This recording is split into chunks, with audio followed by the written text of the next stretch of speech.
মুসলিম বিন আকিলকে হত্যা করে দেওয়া হলো কুফার জমিনে, প্রকাশ্য ময়দানে। ওই মুসলিম বিন আকিল হত্যা হওয়ার আগে, শহীদ হওয়ার আগে বলেছিলেন, হায় রে হায়, আমি যদি ইমাম হোসেনের জন্য চিঠিখানা না লিখতাম তাহলে ইমাম হোসেন এমন বিশ্বাসঘাতক জায়গায় আসতেন না। তখন তো চিঠি ছাড়া হয়ে গেছে। আমার বাবুজি, ইমাম হোসেন যখন মুসলিম বিন আকিলের চিঠি পেয়েছেন আর মদিনায় থাকতে পারেন না, 70 থেকে 72 জন লোক নিয়ে, ছোট্ট ছোট্ট বাচ্চা, নারী, পুরুষ তার সঙ্গে রওনা হলো। উটির পিঠে রওনা হয়ে গেলেন মদিনা থেকে। মদিনার হযরতে আব্বাস ইবনে আব্বাস ছুটে এসে ইমাম হোসেনের উটের সামনে দুহাত প্রসারিত করে দাঁড়িয়ে যান। ইমাম হোসেন, খবরদার খবরদার, আমার মন বলছে আপনি জানলে আর মদিনায় ফিরতে পারবেন না, আমি আপনার ভাই হই, খবরদার আপনি কুফার দিকে রওনা হবেন না। বেড়াতে যদি মন চায়, মদিনা ছেড়ে অন্য জায়গায় যদি যাওয়ার মন হয়, এই মদিনা শহর ছেড়ে অন্য হেজাজের দিকে আপনি অন্য দিকে রওনা হন। আমি বলছি ওদিকে যাবেন। ইমাম হোসেন বলছে আমি তো রেডি হয়ে গেছি, আমার তো রেডি হওয়া হয়ে গেছে, আমি কোপায় যাব। এমন সময় ইবনে জাফর, হযরতে আলীর ছোট ভাই জাফরের ছেলে আব্দুল্লাহ, ছুটে এসে ইমাম হোসেনের উটের সামনে দাঁড়িয়ে যায়। ইমাম হোসেন রাদিয়াল্লাহু তাআলা আনহু, খবরদার খবরদার, আপনি কুফার পথে পা বাড়াবেন না, কুফার মানুষ আপনার আব্বাকে শহীদ করেছে। হযরতে আলীকে যে হত্যা করেছিল আবু লুলু নামক সেই লোকটা, আজ বন্ধু সেই কুফার মানুষ আজকে আপনাকে ডাকছে সেখানে খলিফা বানাবার জন্য। কি দরকার আপনার? মদিনায় থাকেন, আমরা তো আপনার সেবা করি, আপনার হুকুম মানি, যেহেতু আপনি আওলাদে রাসূল, আপনি যাবেন। ইমাম হোসেন বলছে কপালে যেটা আছে সেটাই হবে, আমি রওনা হয়েছি, নিয়ত করে ফেলেছি, একবার যাই। এই দেখো এতগুলো লোক চিঠি পাঠিয়েছে, এরা কি মিথ্যা কথা বলছে? আবার আমি যে দুধ পাঠিয়ে দিয়েছিলাম মুসলিম বিন আকিল, সেও সেখানে গিয়ে 12,000 তার হাতে বায়াত হয়েছে। আমি থাকতে চাই না, আমি যেতে চাই, আমাকে বাধা দিয়ে দিন। ভাইরা, রাস্তায় চলতে চলতে একদল বণিকের সঙ্গে দেখা হয়। ওই বণিক দল ইমাম হোসেনের সাথী হয়ে যান। যেতে যেতে যেতে যেতে একটা লোক ঘোড়ায় করে ছুটে আসছে।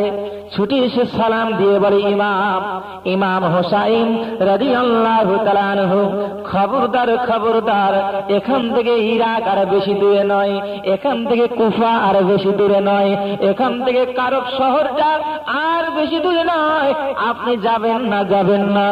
এখান থেকে এই যে উত্তর দিকে খায়বারের রাস্তা ধরেছে, এই রাস্তাটা, এই রাস্তা ধরে আপনি চলে যান, এই রাস্তা দিয়ে আপনি ফিরে যান। কারণ আপনি যে দূতটা পাঠিয়ে দিয়েছিলেন মুসলিম বিন আকিলকে, ওই ইবনে কুফার গভর্নর এখন ইবনে জিয়াদ, ইবনে জিয়াদ তাকে প্রকাশ্যভাবে হত্যা করে ফেলেছে। এখান থেকে আপনি মোড় ঘুরিয়ে নেন।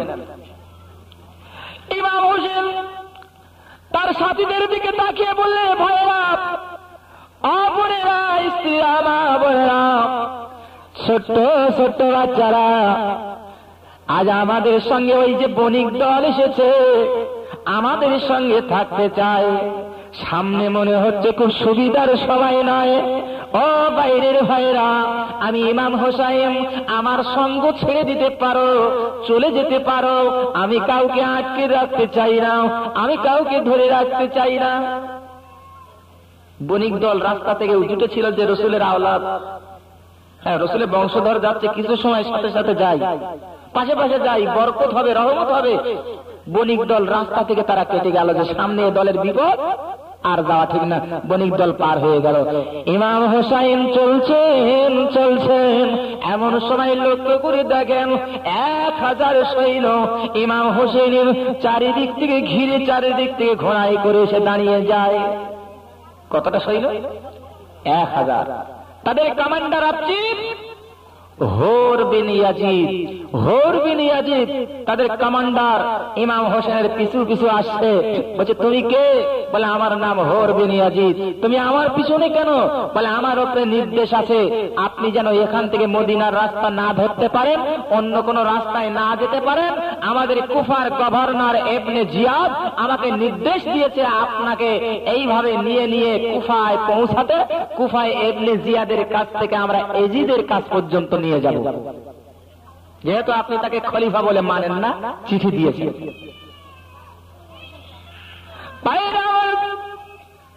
এই ইতিহাস বড় করুন, আমি খুব সংক্ষেপ করে আপনাদের কাছে বলি। এ হযরতে ইমাম হোসাইন বলেছিলেন, ইবনে হোর বিন ইয়াজিদ, শোনো, তুমি আমাকে চেনো? বলে, হ্যাঁ চিনি। বলে, কে বলো তো? বলছে, আপনি রাসূলের নাতি। আপনি রাসূলের নাতি? হোর বিন ইয়াজিদ, কোন সাহসে, কার কথায় তুমি আমাকে বন্দী করতে চাও? আমার চলার পরে তুমি বাধা সৃষ্টি করতে চাও? খবরদার, খবরদার, এমন কাজ তুমি করো না। কিয়ামতের মাঠে আমার নানার সামনে মুখ দেখাতে পারবে না। হোর বলছে, আমি ইবনে জিয়াদের গোলাম, আমি যার অধীনে চাকরি করি তার হুকুম মানি। আপনি চলুন রাস্তা দিয়ে, তাই মদিনার রাস্তাতে যেতে পারবেন না। ইমাম হোসেন চলছেন রাতের বেলা, এক জায়গায় তাবু কাটলেন। তাবুকে শিষ্য সাথীদের বললেন, সাথীরা, মনে হচ্ছে সামনে বড় বিপদ, তোমরা আমাকে ছেড়ে চলে যেতে পারো। ও বিবি শহর বানু, তোমার বাচ্চাদেরকে নিয়ে তুমি চলে যেতে পারো। ও আমার দলের সাথীরা, তোমরাও চলে যেতে পারো। আমি কাউকে আমার সঙ্গে জোর করে রাখতে চাই না। আমার কারণে তোমাদের মৃত্যু হবে, জান যাবে, তোমরা আমার সঙ্গে থাকতেও পারো, যেতেও পারো। শহর বানু, বিবি শহর বানু বলেছে, স্বামী আমার জীবন চলে যাবে, তবু আপনাকে এই কঠিন জায়গায় একা ফেলে আমি বিবি যাব না। জোরে জোরে সুবহানাল্লাহ। আইয়ুব নবী 18টি বছর কুষ্ঠ রোগে কষ্ট পান। বিবিরা, অন্যান্য বিবিরা চলে যায়, কিন্তু বিবি রহিমা স্বামীর গায়ে কুষ্ঠবেদী, স্বামীকে একা ফেলে বিবি রহিমা চলে যাননি। জোরে বলেন সুবহানাল্লাহ। আসরের রাত্রে আল্লাহ আইয়ুব নবীর রোগকে ভালো করেছিলেন। একটু জোরে বলেন না সুবহানাল্লাহ। আরো কিছু আমলের কথা আমি বলবো একটু বাদে, আপনাদের অসুবিধা হচ্ছে না তো? বিবিরা ছেড়ে যায় না। স্বামী যেরকম বিবি সেরকম। কিন্তু আমাদের দেশের কথা বলা যাবে না বাবা। পানে যদি একটু চুন পড়ে যায়, বেগুনি যদি একটু ঝোল বেশি হয়, মুরগির গোশে যদি একটু তেল বেশি হয়, মাঝে মাঝে ঢুসুম ঢুসুম শুরু হয়। স্ত্রীদের পেটায়, খুব পেটায়। হ্যাঁ, বলে কি জানেন, এই সকিনার মা, পানে চুন হলো কেন? ঘা কতক মারে। পান্তায় একটু সুরো, মানে পান্তায় ঝোল বেশি হয়েছে, তাতেও মার। মুরগির গোশে একটু তেল বেশি পড়ে গেছে, তাতেও মার। সকালে মারে, বিকেলে মারে, দুপুরে মারে, রাত্রি মারে, সব সময় মারে। একদিন স্ত্রী সকিনার মা সহ্য করতে না পেরে বাড়ির থেকে লুকিয়ে লুকিয়ে চলে গেছে জেলে পাড়ায়। কোথায় চলে গেছে? জেলে পাড়ায়। জেলে পাড়ায় যে এক জেলেরে বলছে, ও ভাই ভাই, কোন মাছ বেশিক্ষণ বাঁচে? তো জেলে বলছে, মা, কই মাছ বেশিক্ষণ বাঁচে? কই মাছ অনেকক্ষণ পানির মাটির উপর চলতে পারে, অনেকক্ষণ বাঁচে। বলছে, কত টাকা লাগবে, একটা কই মাছ দেবেন? তো জেলে বলছে, হ্যাঁ দেবো। এখন জেলের কাছ থেকে 10 টাকা দিয়ে একটা লাল পাকা কই মাছ কিনে এনেছে। ওই যে স্ত্রী রোজ মার খায়, ওই স্ত্রী সেই কই মাছটা এনে ওর স্বামী রাত্রে আলোচনা করছে, এই সকিনার মা, আগামীকাল সেই উত্তর মাঠে নাঙল চষবো, উত্তর মাঠে নাঙল চষবো। বিবি শুনে লেছে, ভোর রাত থাকতে তার বিবি উঠে সেই কই মাছটা নিয়ে সেই মাটি এক জায়গায় পুঁতে রেখে গেছে, মাটিতে পুঁতে রেখে। এখন ওর স্বামী নাঙ্গল আর গরু নিয়ে সেই উত্তর মাঠে সেই জমি চাষ শুরু করে চষতে চষতে চষতে চষতে যেখানে সেই কই মাছ পোতা ছিল, যখন সেখান দিয়ে নাঙ্গল যাচ্ছে আর কই মাছ উঠে তখন টিনিং টিনিং করে লাফাচ্ছে, কই মাছ বেরিয়ে বলে।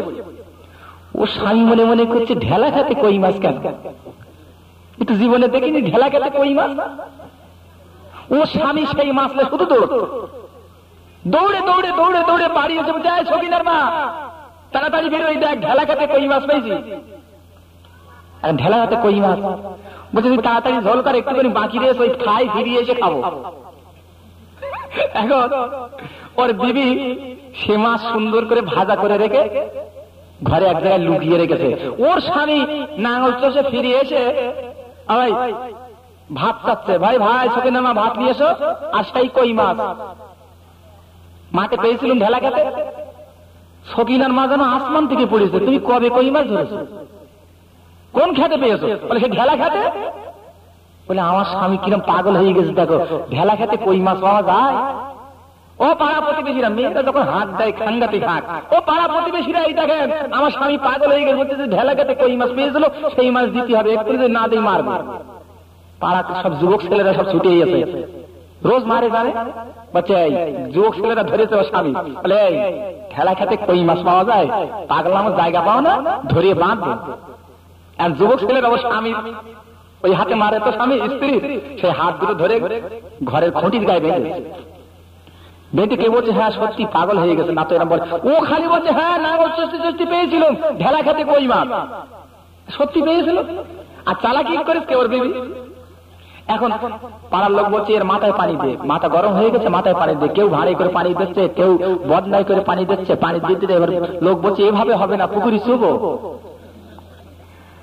ওর স্ত্রী থাকে ঘরের ভেতরে খালি মজা দেখতে, বলে রোজ আমার মারে, আজ পাড়া প্রতিবেশীতে জব্দ করে। তা পাড়া প্রতিবেশী যে যা পাচ্ছে কিল ভুসি তোর পাগল হয়ে গেছে আর চুবচ্ছে খালি। এখন ঘটনা হয়েছে এবার পাড়া প্রতিবেশীর কাছে মেয়ে তার স্ত্রী যে বলছে ভাইয়েরা বুঝে না তুমি সরে যাবে, পাগল হয়ে গেছে, এর আজগিরি পাগলা গারদে আসবো। বলে আজকের আর দিতে হবে না, আমার স্বামী যা হয়েছে হয়তো ভালো হবে, কোনি আজকের আমাদের খুঁটির গায়ে বাঁধা থাক, যদি ভালো হয় তা আমি নিজে হাতে ছেড়ে দেবো কোনি, আর আপনারা আর কিছু করতে হবে না, আপনারা চলে যান। যদি কালকেও পাগলামো করে তারপর আপনারা পাগলা গারদে আসবেন। পাড়া প্রতিবেশী ওই খুঁটির গায়ে হাত নেই, খুঁটির গায়ে বেঁধে রেখে চলে গেছে। ওর বিবি সেই ভাতের থালায় সেই কই মাছটা এনে এইবার সামনে ভাতের থালা ধরে হাত বাঁধা রয়েছে, এক গাল করে ভাত রেখে একটু মাছ গালে দিচ্ছে, বলে এই দেখো আর মারবো। মেয়েদের 18 কলা জানো না, মাত্র 8 কলা দেখিয়েছি, এখনো 8 কলা বাকি। ওই ঢেলা খাতে পুঁতে রেখেছিলাম কই মাছ, তাই তোমার এই হয়েছে, রোজ রোজ মারবা। আমরাও কিন্তু এখন আর অবলা না, এইভাবে জব্দ করবো পাড়া প্রতিবেশী দিয়ে। তখন ওরা বলছে হাত দুটো খুলে দিয়ে আর তোর আর মারবো না। ঘটনা কি আসলে যেরকম স্বামী তার স্ত্রী তেমন। ইমাম হোসাইন বিবি শহর বানুকে বলছে শহর বানু তুই ইচ্ছা করলে চলে যেতে পারো, সামনে কঠিন সময়। বিবি শহর বানু বলছে স্বামী আমার জীবন চলে যাবে তবু আপনাকে আমি ছাড়বো না, এই অবস্থা থেকে আমি চলে যেতে পারি, যেহেতু আপনি আমার আদর্শ স্বামী। রাতের বেলা এমন একটা জায়গায় উঠ চলে গেল, যে জায়গায় একটা তৃণ নাই, ঘাস নাই, পাতা নাই, গাছ নাই, পালা নাই, সম্পূর্ণ মরুভূমি। ইমাম হোসাইন ওখানকার একটা লোককে ডেকে জিজ্ঞাসা করে, ও ভাইজান এই জায়গাটার নাম কি? বলছে এই জায়গাটার নাম করব। করব মানে বিপদ সংকুল জায়গা। ইমাম হোসাইন 72 জন লোক দিয়ে ওই জায়গায় তাবু গাড়লেন, আর পাশে একটা নদী কুল কুল করে বয়ে যাচ্ছে, যে নদীটার নাম হলো ইউফ্রাইটিস। ইংরেজিতে বলে ইউফ্রাইটিস, বাংলায় বলে ফোরাত নদী। ওই বুঝি ওই শোনা যায় রে কারবালার ওই মাতম জারি, হায় হোসেন হায় হোসেন বলে আজ কাঁদে ফোরাত নদী, ওই বুঝি ওই শোনা যায় রে কারবালার ওই মাতম জারি। ইমাম হুসাইন সকালবেলা ভোর হয়ে গেল, লক্ষ্য করে দেখেন ফোরাত নদীর চারিদিকে হাজার হাজার মানুষেরা তীর বল্লম বর্ষা নিয়ে দাঁড়িয়ে আছে। তাঁবুতে পানি নাই, ওযু করতে হবে, নামাজ পড়তে হবে। আওলাদে রাসূল যখনই নামাজের ওয়াক্ত হয় নামাজ ভোলেন না। নামাজ পড়তে গেলে ওযু দরকার, গোসলের পানি দরকার। পানি আনার জন্য তাঁবুর ভিতর থেকে সাথীদের পাঠিয়ে দিলেন। হায় রে হায়, ফোরাত নদীর পানি কুকুরে বিড়ালে খাবে, চতুষ্পদ প্রাণী খাবে, অধিকার দেওয়া আছে। আল্লাহর নবীর বংশধর সেই পানি খেতে পারবে না, এমন একটা নির্দেশ জারি করেছে ওই জালেম বাদশাহ ওই ইবনে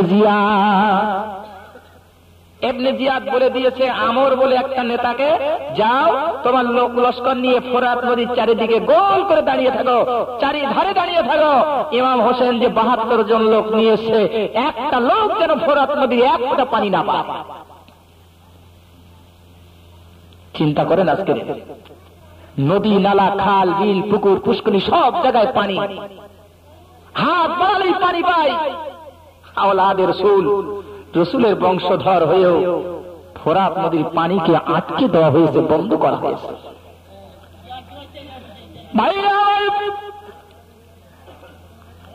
পানি হযরত আব্বাস যখন ফোরাত নদীর কিনারে দাঁড়ালেন একটা মশক নিয়ে, পানি তো তারা দিল না। তারা ফোরাত নদীর কিনারা থেকে ঠেলতে ঠেলতে পাঠিয়ে দেয় তাঁবুর ভিতরে। 1 দিন 2 দিন 3 দিন আর তাঁবুর ভিতরে পানি নাই। মেয়ে কাঁদে, বাচ্চা কাঁদে, বুড়ো কাঁদে, 72 জন কম বেশি মানুষের ভিতরে কান্নার রোল উঠেছে। ভাইরা আমার, 1 ফুটে পানি খাওয়ার জন্য ছোট্ট বাচ্চা আলী আসগার তাঁবুর ভিতরে গোয়াগুড়ি খায়, ছটফট করে কাঁদে, মা গো আব্বা যাও, পানির জন্য সাথে পেটে যায়, বুক ফেটে যায়, 1 ফুটা পানি কি আমার দেওয়া যায়? ইমাম হোসেন সাহাবার সঙ্গে যুক্তি করে শহর বন, ওরা আমাদের আটকে রেখেছে, আমি ইয়াজিদকে খলিফা বলে মেনে নিতে চাইনি বলে আমার উপরে যত রাগ, কিন্তু তোমাদের উপরে তো কোনো রাগ নেই। এই ছোট্ট বাচ্চাটা, মাসুম বাচ্চাটা, এর উপরে তো কোনো রাগ নেই। এই বাচ্চাটিকে দাও, আমার কোলে তুলে দাও, ফোরাত নদীর পানি একটু খাইয়ে আনি। ইমাম হোসেন বাচ্চা মানুষ, ইমাম হোসেন ওই ছোট্ট বাচ্চা মানুষ আলী আসগরকে কোলে করে দিয়ে ছুটে ছুটে ছুটে ছুটে এলেন ফোরাত নদীর কিনারে দাঁড়িয়ে ছোট্ট বাচ্চাকে উঁচু করে ধরে বলেছিলেন, ও কুফাবাসীরা, তোমরা তো আমাকে চেনো, আমি সেই রসুলের নাতি ইমাম হোসাইন। তোমরা আমার উপরে রাগ হতে পারে, রাগ থাকতে পারে, আমাকে তোমরা পানি দেবে না ঠিক আছে, কিন্তু আমার কলিজার টুকরা সন্তান এই ছোট্ট বাচ্চা আলী আসগার পানির কষ্টে আচ্ছা দিগানা তার ফেটে যায়, একটু পানি কি তোমরা দিতে পারো? পানির পরিবর্তে তাদের নেতা আমর অর্ডার দিল, এই কি আছো, তীর চালিয়ে দাও। তীর চালিয়ে দেওয়া হলো। ওই তীরটা ইমাম হোসেনের দিকে চালানো হয়েছিল, কিন্তু ইমাম হোসেনের গায়েতে না বিদ্ধ হয়ে ইমাম হোসেনের কোলে ছিলেন নিজের ছেলে ছোট্ট বাচ্চা আলী আসগার। ওই তীরখানা এসে ছোট্ট বাচ্চা আলী আসগার ঠিক বুকের কাছে এসে যেরকম ফুটে যায় কচি বাচ্চার তাজা রক্ত, আব্বা ইমাম হোসাইন মুখটা তার জবা ফুলের মতো লাল হয়ে যায়, চেহারা কানা শহীদের খুনে শহীদের লহুতে রক্তে লাল হয়ে যায়। কচি বাচ্চা তখন আল্লাহ আল্লাহ বলে একটা হাতে কচি বাচ্চা আর কোনো কথা বলে না, নড়ে না। ইমাম হোসেন কচি বাচ্চার দু হাতে নিয়ে মাথা কানা নিচু করে আস্তে আস্তে তাঁবুর সামনে এসে শুইয়ে দিলেন মাটির উপরে, ওই বালির উপরে শুইয়ে দিয়ে শাহ বানুকে ডেকে বলেছিলাম, ও শাহ বানু তুমি দেখে যাও তোমার বাচ্চা ঘুমিয়ে পড়েছে, তোমার বাচ্চা ঘুমিয়ে পড়েছে, এ ঘুম কিয়ামত পর্যন্ত আর ভাঙবে না, এ ঘুম কিয়ামত পর্যন্ত আর ভাঙবে না। অসহায় বানু তুমি আমার কাছে ফোরাত নদীর পানি খাওয়ানোর জন্য তোমার কলিজার টুকরো সন্তানকে তুমি দিয়ে দিয়েছিলে, আমি আজকে এমন পানি পান করিয়ে এনেছি যে পানি দুনিয়ায় পাওয়া যায় না, যে পানি হচ্ছে শাহাদাতের পানি। জোরে বলেন সুবহানাল্লাহ, আরেকটু জোরে বলেন সুবহানাল্লাহ। এই পানির নাম শাহাদাতের পানি। এই পানি সবাই পায়, শহীদের পানি। শহীদ যারা হয় তাদের শহীদ মৃত্যু আল্লাহ দিয়ে থাকেন, সে যে কি জিনিস আল্লাহই দান করেন।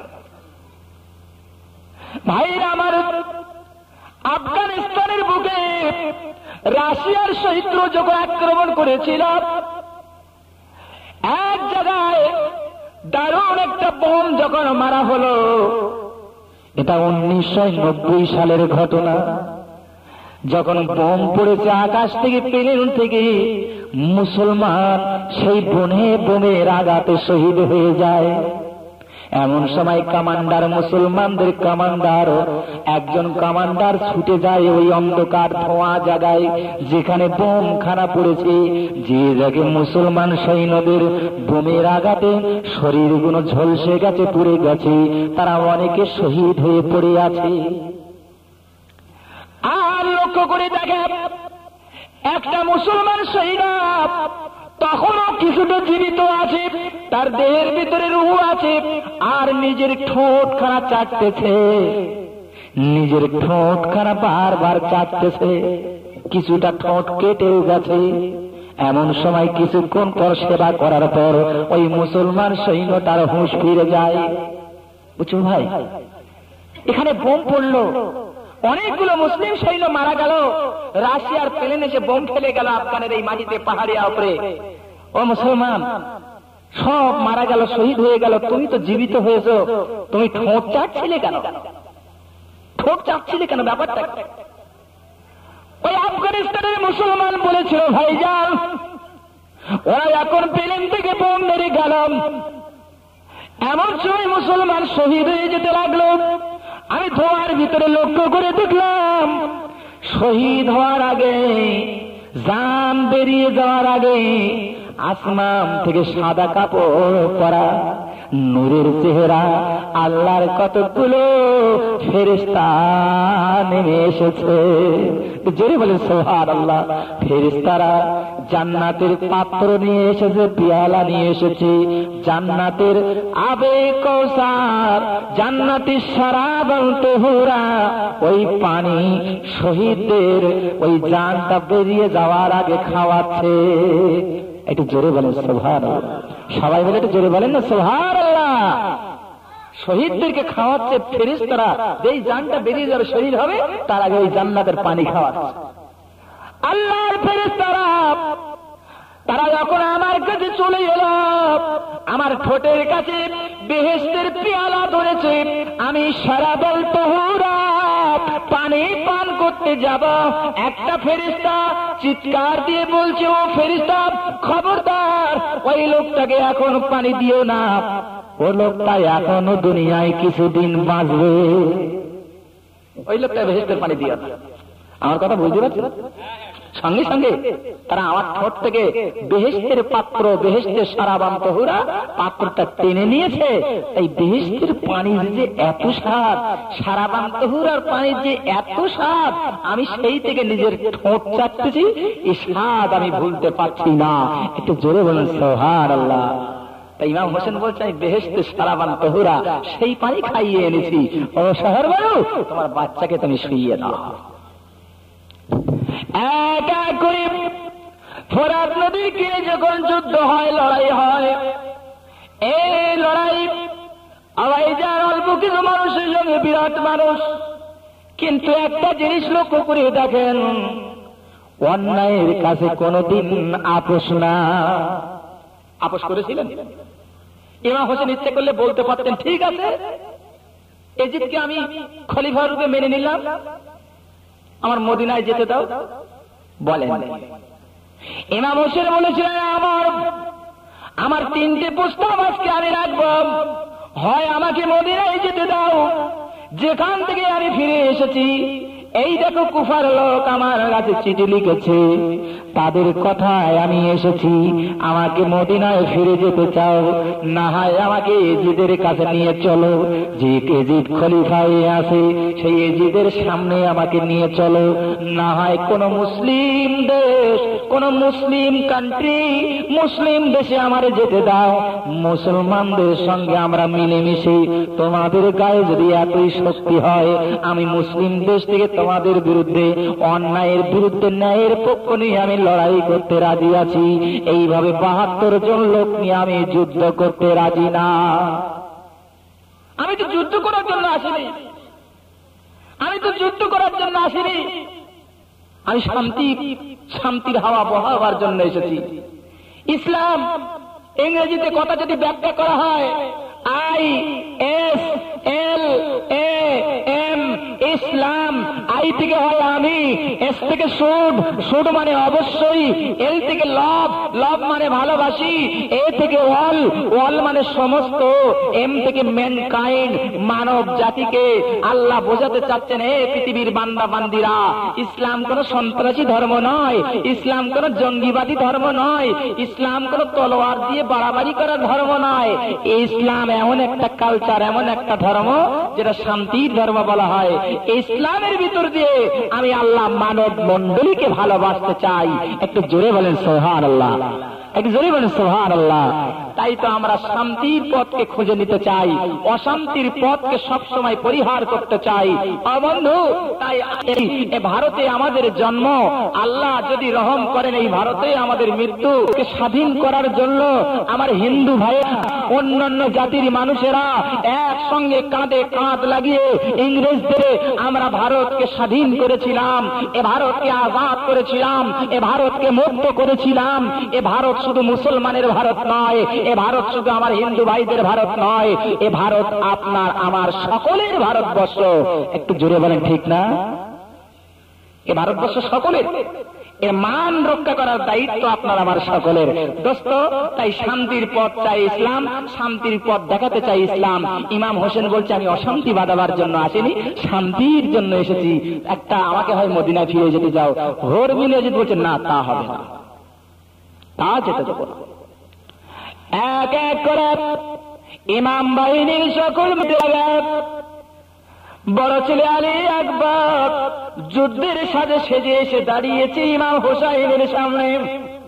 বড় ছেলের নাম আলী আকবর, যুদ্ধের সাজে সেজে, আব্বা একটু অনুমতি দেন, আমি বেঁচে থাকবো আর আপনার আব্বা আপনি শহীদ হবেন, এটা হতে পারে না, আগে আমার অনুমতি দেন।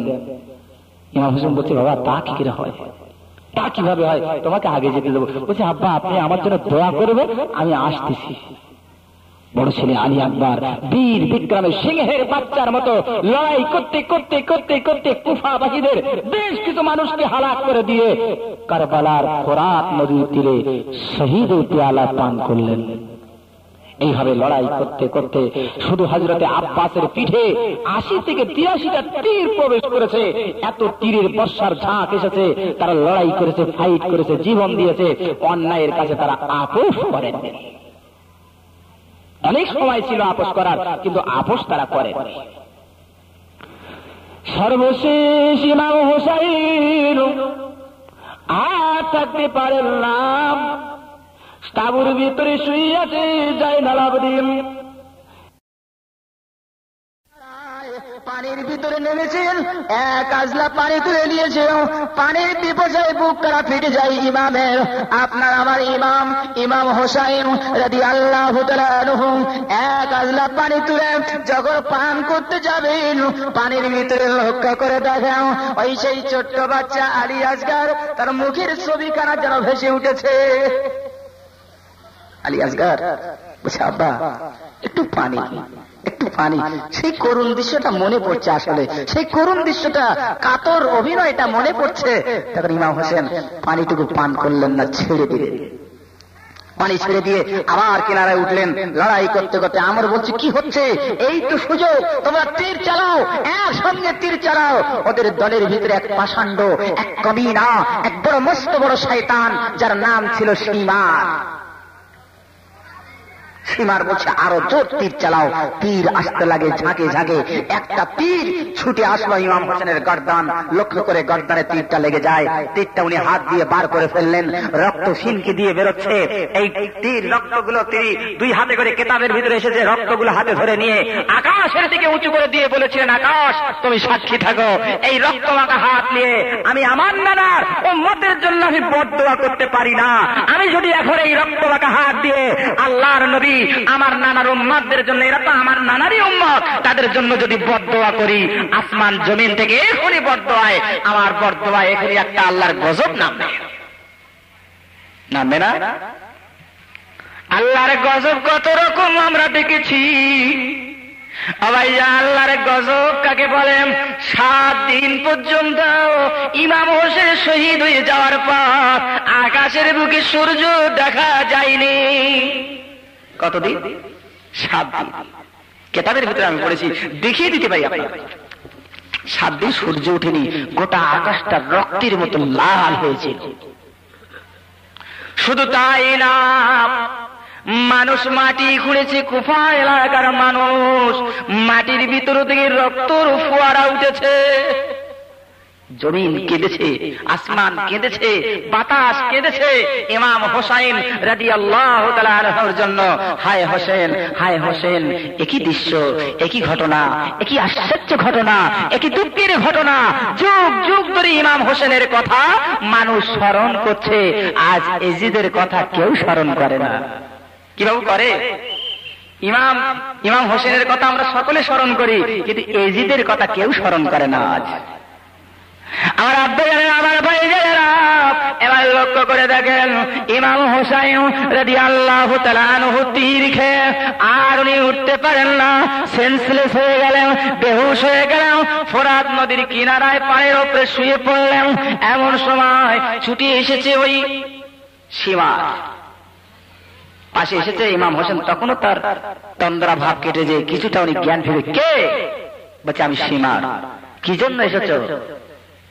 বলছে, আপনার কাছে এসেছি একটা খবর নিয়ে। কি খবর? বলে, খবরটা হচ্ছে আপনি এখনো এজিদের বর্ষতা স্বীকার করলেন। বলে, না, তা হবে না। সে একটা দুশ্চরিত্র, সে লম্পট নেতা, দেশের জনগণের উপরে তার কোনো দয়া মায়া নেই। আমার রাসূল যেভাবে খলিফা নির্বাচন করেছেন জনগণের রায়ে, সে জনগণের রায়কে তোয়াক্কা না করে জোর করে খলিফা হয়ে আছে। আমি এখনো তাকে খলিফা বলে স্বীকৃতি দেব না। জোরে বলেন সুবহানাল্লাহ। মৃত্যুর দুয়ারে মানবতা। ভাইজান, এবার লক্ষ্য করে দেখেন, একজন মস্তিষ্ক বিকৃত পাগল যারে বলা হয়, মাথার ঠিক নেই, কখন যে কি করে তার ঠিক নেই, ওই লোকটার নাম হচ্ছে সানান বিন আনাস। সানান বিন আনাস, অনেকে কারবালার ইতিহাস বলতে যে সীমারের নামটা বলে থাকে যে উনি ইমাম হোসেনের মাথাটা কেটেছিলেন। আসলে না, সঠিক ইতিহাস হবে সানান বিন আনাস। আল্লাহর নবীর নাতি ইমাম হোসাইনের বুকের উপরে যখন চড়ে বসলেন সানান ইবনে আনাস মাথা কানা কেটে নেওয়ার জন্য, ইমাম হোসেন বলছে, তুমি কে? বলে, আমি সানান। বলে, তুমি আমার বুকের উপর থেকে নামো। এই সেই বুকখানা, আল্লাহর নবী আমাকে কত চুমা দিয়েছেন। সেই বুকের উপরে বসার সাহস পেলে কোথা থেকে, তুমি নামো? বলছে না, নামতে পারি না, এখন আপনার মাথা কল্লাখানা শেরখানা কাটবে। কাটবে? বলে হ্যাঁ। কে আমাদের মাঠে আল্লাহর দরবারে কি বলে মুখ দেখাবে? কি বলে মুখ দেখাবে?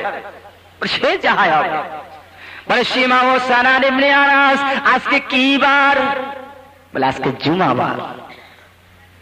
ইমাম হোসাইন রাদিয়াল্লাহু তাআলা আনহু ওই মরণের কিছুক্ষণ আগে, শহীদ হওয়ার আগে বলেছিলেন, সানাম একটু সময় দাও, একটু সময় দাও, আল্লাহর নামাজ, 2 রাকাত নামাজ আমি পড়ে নেই। একটু জোরে বলি সুবহানাল্লাহ। মরণের আগেও নামাজ ভুলে, নামাজ ভুলে। হায়, আজ বর্তমান যুগে যদি হুজুর একটু নামাজের ওয়াজ করেছে, হুজুরে ভালো লাগে না। হুজুর নামাজের কথা ওয়াজ শুনে শুনে বাপ বুড়ো হয়ে গেছে, দাদা বুড়ো হয়ে গেছে, আমরাও বুড়ো হয়ে যাবো, হুজুর অন্য ওয়াজ করে। কি বলবো আবাবাজি? কিছু লোক বলা শুরু করেছে, হুজুর হাত তবু পাঁচা উঁচু করে সামুক পায়, এই মসজিদে যে হ্যাঁটু উড়ে কিছু পাওয়া যায়, কি বোঝাবেন বলেন লোকটা? আপনারা এরকম বলেন না, আমার দৃঢ় বিশ্বাস।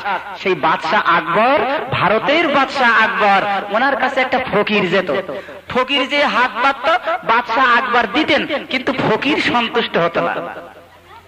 ফকির বলতে বলতে যেত, বাদশাহ আকবর এইটুকু দেয়, এইটুকু দেয়, আরো দিতে পারে না, এইটুকু দেয়, আরো দিতে পারে না। একদিন বাদশাহ আকবর ওই ফকিরকে দাওয়াত করে বাড়িতে বিরিয়ানি রান্না করে সুন্দর করে ফকিরকে খাইয়ে, বাদশাহ ফকির চলে যাওয়ার সময় বাদশার দরবার থেকে বড় একটা হাতি ধরে, হাতির গলায় দড়ি বেঁধে ওই ফকিরের হাতে হাতির দড়িটা দিয়েছে বাদশাহ আকবর। দিয়ে বলছে, ও বাবা ফকির বান্দা, তেমন কিছু দিতে পারলাম না, কি আর দেব, এই হাতিটা আমার তরফ থেকে তোমাকে উপহার দিলাম, তুমি নিয়ে যাও। এখন ওরে বাবা, কথায় বলে ফকিরের হাতে থাকে লাঠি, কাঁধে থাকে ঝোলা, পেট থাকে পিঠের সঙ্গে থেকে, হাতির দড়ি ধরার সঙ্গে সঙ্গে বুক ফুলে এখন 5 হাত সোজা টানতে টানতে চলে যেয়ে বলছে, এই অমুকের মা, শোনো, এই দেখো আজ থেকে আমি হাতির মালিক। হাতির মালিক বাদশাহ আকবর দিয়েছে, এ গাছের পাতা খাওয়ায়, ও গাছের পাতা খাওয়ায়, খাওয়াতে খাওয়াতে বাবু কথায় বলে হাতির খোরাক। এ ফকির বান্দা খেতে দিতে পারে? এ গাছের পাতা খাওয়ায়, ও গাছের পাতা খাওয়ায়, খাওয়াতে খাওয়াতে একদিন আর পারতেছে না, কম বেশি 1 মাসের মতো হয়ে গেছে।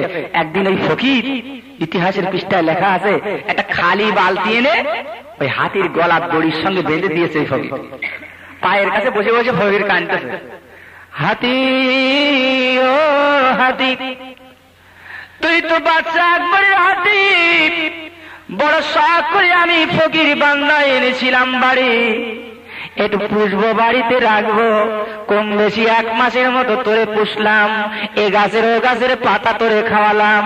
তুই তো জানিস হাতি, এই দুনিয়ায় আমি একটা ফকির বান্দা, ভিক্ষা করে খাওয়া ছাড়া আমার চলে না, তোর পেছনে লেগে লেগে পাগল হয়ে গেলাম, ভিক্ষা আর করার সময় পাই না। কথায় বলে হাতির খোরাক, তুই যে এত খাস আমার জানা ছিল না। ওরে হাতি, তোর গলায় এই খালি বালতি খানা কেন বেঁধে দিলাম হাতি জানিস? আমি যেরকম পাড়ায় ভিক্ষা করে করে খাই, তুই এই খালি বালতিটা গলায় নিয়ে তুইও আমার মতো পাড়ায় ভিক্ষা করে করে খা। কথা বুঝতে? আগে ফকির কি বলতো? বাদশাহ আকবর দেয় না, দেয় না, দেয় না, দেয় না। বাদশাহ আকবর দিয়েছে, এখন আর লেয় না। কথা ঠিক না? বাদশাহ আকবর দিয়েছে, এখন আর লেয় না। আগে বলছিল বাদশাহ আকবর দেয় না। আরে আল্লাহ যদি দেয় বান্দাদের, বান্দা নেবে না। মনে রাখবেন, যে বান্দার যতটুকু পাওয়ার আছে, ধরে রাখার মতো ক্ষমতা আছে, আল্লাহ সেই বান্দাকে ততটাই দিয়ে থাকেন। বান্দা চালাকি করে ওভারলোড যখন চাবে, তখন বান্দাই বিপদে পড়বে। সেই এক বান্দা জঙ্গলের ভেতর দিয়ে যাচ্ছে, যেতে যেতে যেতে যেতে দেখে গাছের গোড়ায় এক আল্লাহর ওলি বসে জিকির করছে। এই বান্দা বলছে, আল্লাহর ওলি কিছু দেন। আল্লাহর ওলি বলছে, কি আর দেব? তুই যা চাবি তাই দেব। কি চাবি বল? এ তো দুনিয়াদার লোক, এটা দুনিয়াদার লোক। এ বলছে, আল্লাহর ওলি আমি যেন যা ধরি তাই যেন শোনা হয়। কি হয়? শোনা হয়। যা ধরি তাই যেন শোনা হয়। আল্লাহর ওলি বলছে, যা কুম বিইজনিল্লাহ, আল্লাহর হুকুমে তাই হবে। তুই যা ধরবি তাই সোনা হবে। সোনা দানা টাকা পয়সা মণিমুক্ত করে লোভ আছে, দুনিয়ার উপরে লোভ, দুনিয়াদার লোভ। ওই লোকটা আল্লাহর ওলি, দোয়ার একটা তাসির আছে, সোজা বাড়ি এসে যেই উঠোনে দাঁড়িয়েছে এমন সময় বড় মেয়ে ছুটি আসছে, আব্বা আব্বা আব্বা। বড় মেয়ে যেই ছুটে কাছে এসছে, এমনি তো আব্বা ফকিরের কাছে চেয়ে নিয়ে এসছে, যা হবে তাই শোনা হবে। বড় মেয়ের যেই এইভাবে গা ধরেছে, বড় মেয়ে শোনা। সর্বনাশ, এ তো নিজেই চেয়ে এলেছে, সোজা চলে গেছে বাড়ি, কিন্তু ঘরের ভিতরে যেই তক্ত বসেছে তক্ত শোনা। ওর বিবির বলছে, সর্বনাশ, ও বিবি খুব খিদে পেয়েছে, জঙ্গল অনেক সফর করেছি, একটা কারামতি দেখাবো, আজ তাড়াতাড়ি ভাত নিয়ে এসো, খিদে পেয়েছে। ওর বিবি ভাত নিয়ে এসছে, যেই ভাত খাবে, ভাতের থালায় হাত দিতে, ভাতের উপরে যেই ভাতে হাত দেয়, ভাত সোনা। আচ্ছা, ভাত সোনার ভাত খাওয়া যায়? এ তো সেই এলেছে আল্লাহর কাছে, যা সই তাই যেন সোনা হয়। চিন্তা করেন, আসলে কি? আসলে ঘটনা শেষ পর্যন্ত আল্লাহর ওলির কাছে ফিরে গেছে। আল্লাহর ওলি এই জিনিস ফিরিয়ে এলেন, এ আমার দরকার নেই, এ আমার দরকার নেই। বান্দা, দুনিয়ায় যার যতটা পাওয়ার আছে, জমি জায়গা, টাকা পয়সা, ঘর বাড়ি, জমি জায়গা, সোনা দানা ধরে রাখার মতো পাওয়ার আছে, ক্ষমতা আছে, আল্লাহ সেই বান্দাকে ততটাই দিয়ে থাকেন। এটা আসল কথা। আমার যুবক ভাইরা, ইমাম হুসাইন রাদিয়াল্লাহু তাআলা আনহু তিনি নামাজ পড়ার জন্য বললেন, সানাম রে 2 রাকাত নামাজ পড়ার সুযোগ দাও। তিনি কোন নামাজ পড়েছিলেন বলতে পারবেন? কোন নামাজ পড়েছিলেন 2 রাকাত? সারা জীবন ওয়াজ করলাম, আমার রাগ করবেন না। উনি যে 2 রাকাত নামাজ সত্যি পড়েছিলেন, এটি ইতিহাস আছে। আমার অনেক বক্তা ভাইরা বলেন, ওই যে 2 রাকাত নামাজ পড়েছিলেন, ওই 2 রাকাত কি নামাজ ছিল? একটু জোরে মরে মহব্বতের সঙ্গে জিকির করি, লা ইলাহা ইল্লাল্লাহ। সবাই পড়েন, লা ইলাহা ইল্লাল্লাহ। আর একটু জোরে, লা ইলাহা।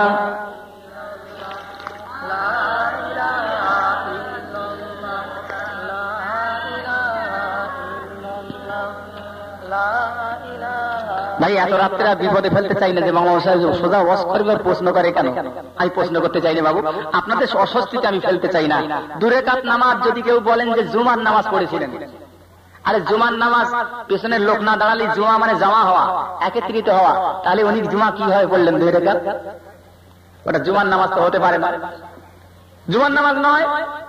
কিতাবের ভিতরে পাওয়া যায়, যদি উনি জোহরের নামাজ পড়বেন, তাহলে জোহরের নামাজ কয় রাকাত ফরজ? 4 রাকাত। তাহলে উনি পড়লেন 2 রাকাত। কেতাবওয়ালা লিখছে, বাবা উনি মুসাফির ছিলেন, 2 রাকাত জোহরের কসর নামাজ আদায় করেছিলেন। একটু জোরে বলুন সুবহানাল্লাহ। নামাজ পড়া শেষ হয়ে গেল, ইমাম হোসেন বলেছেন, তুমি আমার সের কানা মাথা কানা কাটবে। কি জন্য কাটবে? বলে পুরস্কার পাবো। ইবনে জিয়াদের কাছে নিয়ে গেলে পুরস্কার পাবো। বলে এবার তোমার কাজ শুরু করো, আমার কাজ আমি শুরু করি। ইমাম হোসেন অসুস্থ মানুষ, আহত মানুষ, কালেমা মুখে কালেমা, হাতে তাসবিহ, মুখে কালেমা পড়া শুরু করে দিয়েছেন। সানাদ ইবনে আনাস এই গলার দিক থেকে ছুরি টানার চেষ্টা করে, ছুরির বাপের ক্ষমতা নেই। ইমাম হোসেন রাদিয়াল্লাহু তাআলা আনহু গলার চামড়ার একটি পরিমাণ ওই চামড়া কাটতে পারে। ইমাম হোসেন ডেকে বলছে, সানান রে, তুই সারা জীবন চেষ্টা করলেও এই গলার দিক থেকে আমি কাটতে পারবি না, কারণ দিনের নবী, দয়ার নবী আমার এই গলাটি কত চুমা দিয়েছে, এই গলার দিক থেকে ছুরি চালালে তুই পারবি না। আমার মাথার প্রয়োজন যদি এতই হয়, তুই ঘাড়ের দিক থেকে, আমার গলা ঘাড়ের দিক থেকে তুই তলোয়ার খানা চালা। সানাদ ইবনে আনাস ঘাড়ের দিক থেকে তলোয়ার চালিয়ে ইমাম হোসেনকে শহীদ করলেন। ইমাম হোসেনের পবিত্র রূহখানা আল্লাহর জান্নাতে চলে যায়। যদি বলেন সুবহানাল্লাহ। আর সানাদ ইবনে আনাস মাথা খানা রেখে দিয়ে এত পাগল ওই জায়গায় হয়েছিল, একটা ব্রেন আউট মানুষ যেমন হয় ওই মাথা খানা সোজা ভাবে বসিয়ে রেখে ইমাম হোসেনের লাশ যেখানে আছে সানার ইবনে আনাস একটু দূরে বসে আছে। যেই মাথাটা কেউ লিতে যাক না কেন পাগলের মতো সেই লোকটার উপরে আঁচড়ায় খামচায় কামড়ায়। পাগল পাগল হলে আঁচড়ায় খামচায় কামড়ায়, এগুলো করে না? সানান মাথা মস্তিষ্ক বিকৃত, আরো মাথার ব্রেন শর্ট হয়ে গেছে, ইমাম হোসেনের মাথাখানা কেটে আল্লাহর গজব। একটু দূরে বসে আছে মাথাখানা রেখে, পবিত্র ইমাম হোসেনের মাথাখানা রেখে, আর যখনই কেউ মাথার ধারে আসতেছে তার ছুটে দিয়ে কামড়াচ্ছে, মারতেছে, খামচাচ্ছে, তাহুদ্দুকে তাড়িয়ে দিচ্ছে। ভাইরা আমার, ইবনে জিয়াদ অর্ডার দিল, তোমরা ঘোড়া ছুটিয়ে দাও। ইমাম হোসেনের পবিত্র দেহখানা যেখানে পড়ে আছে ওপর দিয়ে ঘোড়া চালিয়ে দাও। ঘোড়া চালিয়ে দেওয়া হলো। পবিত্র দেহের টুকরা টুকরা গোশত গুলো ওই কুফার কারবালার মাটির উপরে টুকরা টুকরা হয়ে যায়। মাথা কানা বর্ষার আগায় বেঁধে ওই এবার করে কি কুফার লোকেরা তার বর্ষার আগায় মাথা কানা সানান বিন আনাসকে ধরে নিয়ে মাথায় কুফা ওই ইমাম হোসেনের শের কানা মাথা কানা নিয়ে ইবনে জিয়াদের দরবার পর্যন্ত নিয়ে যায়। ইবনে জিয়াদ তার সঙ্গী সাথীদের নিয়ে সোজা চলে যায় গভর্নর খলিফা ওই ইয়াজিদের দরবারে যখন নিয়ে যায়, সংক্ষেপ করে বলি বাবা, ইমাম হোসেনের মাথা কানা দেখে ইয়াজিদ চোখের পানি রাখতে পারে না। ইয়াজিদ চোখের পানি টপ টপ করে পড়তে থাকে আর বলতে থাকে, ও ইবনে জিয়াদ, আল্লাহর অভিসম্পদ তোর উপরে হোক, আল্লাহর অভিসম্পদ তোর উপরে হোক।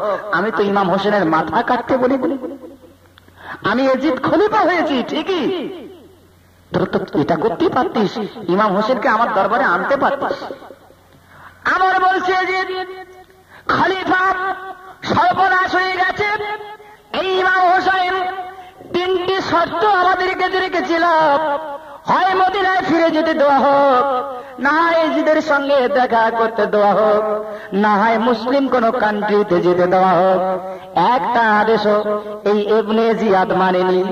এই ইয়াজিদ এই জায়গাটা এসে লেখক রাইটাররা বলেছেন তার মনটা কিছুটা নরম হয়েছিল। পুরস্কার দেওয়া তো দূরের কথা, যারা মাথা কেটেছিল বহন করেছিল পুরস্কার তো তারা পায়নি, বরং ইয়াজিদের দরবার থেকে কুকুরের মতো দূর দূর করে তাদের তাড়িয়ে দেওয়া হয়। তাড়িয়ে দেওয়া যে তোরা এ কাজ করলি কেন? ইমাম হোসেনের মাথা তো আমি কাটতে বলিনি, তাকে আমার দরবার পর্যন্ত আনতে পারতিস। কি বলতো? হয় আমি আমার খলিফা ছেড়ে দিয়ে তাকে খলিফা মেনে নিতাম, হয় তিনি আমাকে খলিফা রূপে মেনে নিয়ে আমাকে খলিফা রূপে মেনে নিত। এই রক্তক্ষয়ী যুদ্ধটা কারবালার হতো না। ইয়াজিদের চরিত্রটা এই জায়গায় বোঝা বড় ভার। তিনি কোন দিকে ছিলেন? একদিকে ওনার নির্দেশে ইবনে জিয়াদ লোক পাঠিয়ে ওই পর্যন্ত ইমাম হোসেনকে ঘেরাও করে ওদিকটা ফেললো, আবার এই জায়গায় এসে দেখা যাচ্ছে ইয়াজিদ তার মনটা নরম।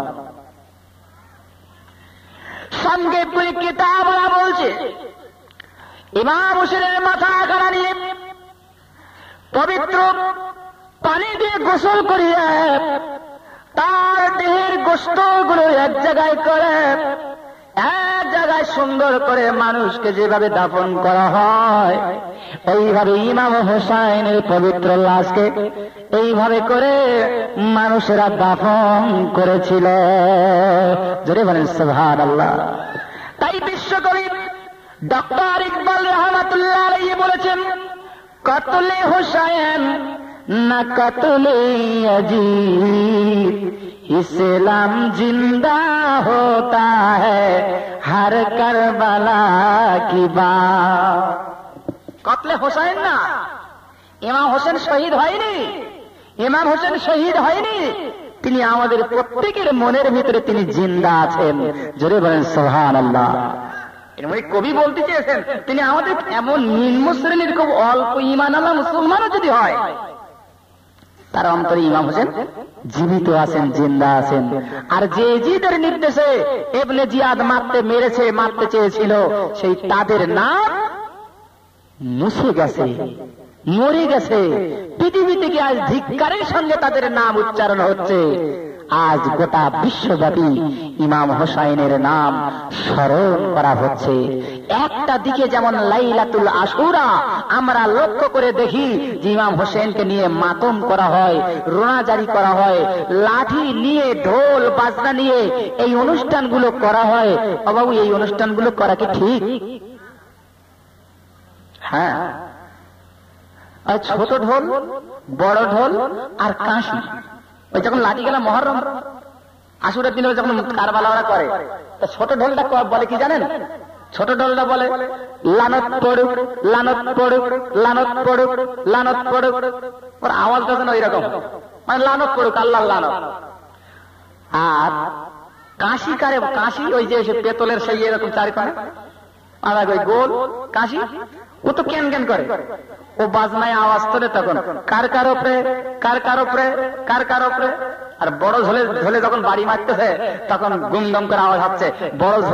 বড় ঢোল বলছে তখন দু তিনজন, দু তিনজন, দু তিনজন। ঢোল যে বাজায়, ঢোল যে শোনে, ঢোল যে দেয়, উভয়ের উপরে আল্লাহর লানত। এ অনুষ্ঠান মুসলমানের নয়। ইমাম হোসেনকে যদি স্মরণ করতে হয়, আপনি তাকে কোরআনের মজলিসের ভিতর দিয়ে স্মরণ করুন। ইমাম হোসেনকে যদি স্মরণ করতে হয়, আপনি কোরআন তেলাওয়াত করে বাড়িতে সবরে সানির মাহফিল করে আপনি ইমাম হোসেনকে স্মরণ করুন। আপনি যদি ইমাম হোসেনকে স্মরণ করতে হয়, তাহলে এতিম বাচ্চাদেরকে বাড়িতে ডেকে এনে, রসুল বলছেন আশুরার তারিখে কোন এতিম বাচ্চার উপরে আমার উম্মত যদি মাথার উপরে হাত বোলায়, এতিম বাচ্চার হাতের মাথার যত চুল ওই পরিমাণ সওয়াব ওই উম্মতের আমলনামায় লেখা হবে। এটা জোরে বলেন সুবহানাল্লাহ। আপনি এতিম বাচ্চাদের বাড়িতে দাওয়াত করে আনেন, তাদের খাওয়ান, পেট ভরে খাওয়ান, এই অনুষ্ঠান আপনি করেন। তা না করে আপনি ঢোল নিয়ে লাঠি সোটা নিয়ে বেরিয়ে পড়ছেন, হাই হোসেন হাই হোসেন করে বেরিয়ে পড়ছেন। কি দরদি বলে মনে হচ্ছে। বন্ধ করবেন না আমার দোস্তরা, এই অনুষ্ঠান আপনার আমার নয়। এভাবে কারবালাকে পালন করা যায় না, এভাবে মাহে মুহররম পালন করা যায় না। পালন করতে হবে এইভাবে, নামাজ রোজার ভিতর দিয়ে। রসুল বলেছেন, রসুল যখন মক্কা থেকে মদিনায় গেলেন, ও ভাইজানেরা একটু খেয়াল করেন, আমার আলোচনা কিন্তু বেঁধে দেওয়া হয়েছে আজ, সাইডে আমি বলতে পারছি না। আমার ভাইজান, আমার সভাপতি সাহেব, আমার ভাইজান পাশে বসে আছেন, আমাকে বলে দেওয়া হয়েছে আপনি আশুরারই আলোচনা করেন। আমি সাইডে বলতে পারছি না আজ। একটু লক্ষ্য করেন, আল্লাহর নবী মক্কা থেকে যখন মদিনায় গেলেন, আমরা হাদিস পাকের ভিতরে পড়েছি, আল্লাহর নবী যে দেখতে পেলেন মদিনার খায়বারের ইহুদিরা তারা রোজায় আছে। খায়বারের ইহুদিরা রোজায় আছে। আর নবী ইহুদিদের ডেকে জিজ্ঞাসা করেছিলেন, ভাই ইহুদিরা তোমরা কেন রোজায় আছো? বলে, হুজুর আপনি জানেন না, আপনি মুসলমানদের নবী, আপনি জানেন না আমরা মুসা নবীকে মানি। ইহুদিরা কোন নবীকে মানে? মুসা নবীকে মানে। আমাদের নবী মুসা আলাইহিস সালাতু ওয়াস সালাম আজকের দিনে নীল নদ পার হয়ে গিয়েছিলেন। ফেরাউন আজকের দিনে ডুবে মরেছিল। আমাদের নবী ওই যে নীল নদ পার হয়েছিলেন, এই জন্য আমরা তার উম্মতেরা আশুরার দিন রোজায় রাখি, একটা রোজা রাখি। ইহুদিরা কটা রোজা রাখে? একটা। আজ রোজা থাকে। ইহুদি এখন যারা ইসরায়েলে আছে ইহুদিরা, ওরা একটা রোজা রাখে, এখনো রাখে।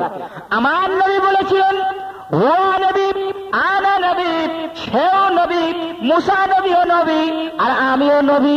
মুসা নবী আমার ভাই, আমার ভাই মুসা নবী যদি একটা রোজা রেখে থাকেন, আমি আখিরি নবী, আমার উম্মতে বলে যাই তোমরা 2টা করে রোজা রাখবে। আমার নবী কটা নির্দেশ দিয়েছিলেন? 2টা রোজা রাখবে। তোমরা 2টো রোজা রাখবে। হক আমাদের বেশি, আমার ভাই মুসা একটা করে বলে গেছে, আর আমি তোমাদের বলছি 2টো রোজা রাখবে।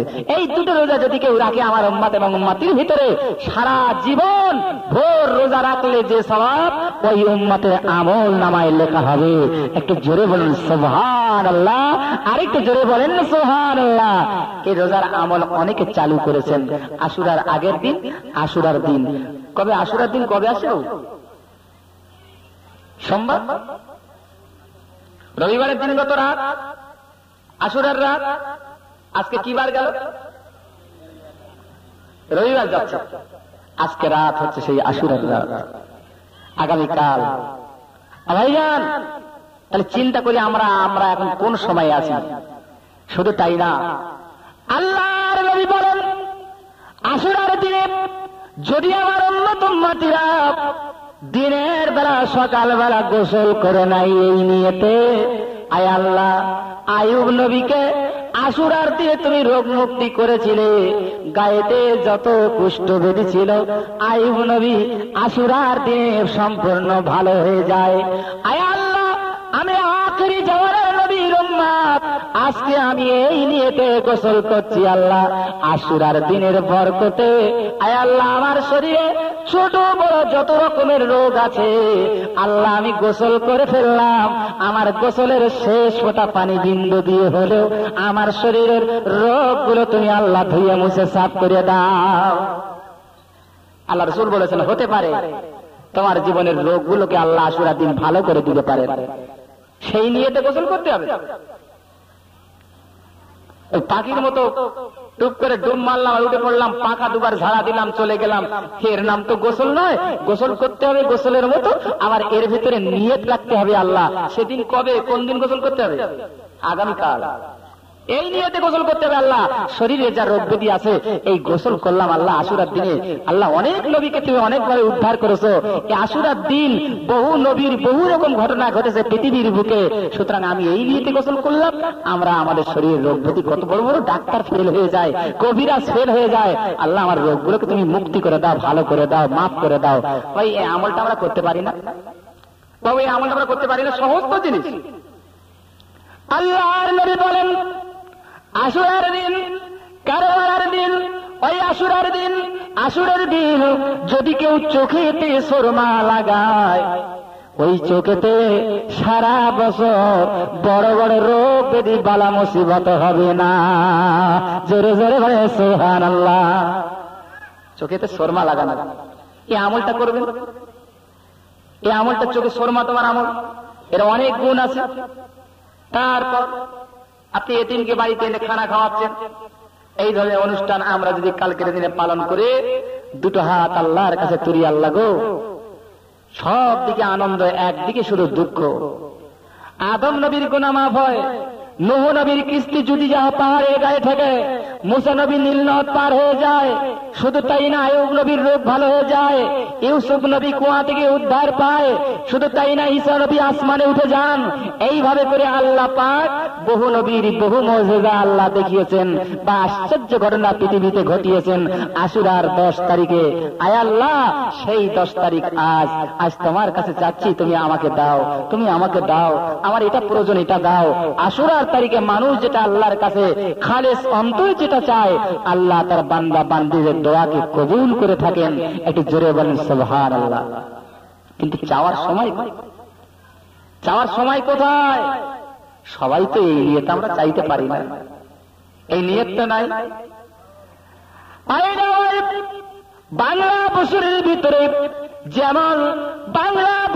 ভিতরে যেমন প্রথম মাস আছে বৈশাখ মাস, এই বৈশাখ মাস যখন আসে, পয়লা বৈশাখ যখন আমার দেশে হয়, আমার মুসলমান, আমার কওমের কথা বলি, মুসলমান ছেলেদের ভিতরে দেখা যায় পাড়ায় পাড়ায় ফিস্টি করার ধুম পড়ে যায়, পিকনিক করার ধুম পড়ে যায়, আর পোল্ট্রির দোকানে পোল্ট্রি গুলো আজ ফুরিয়ে যায়।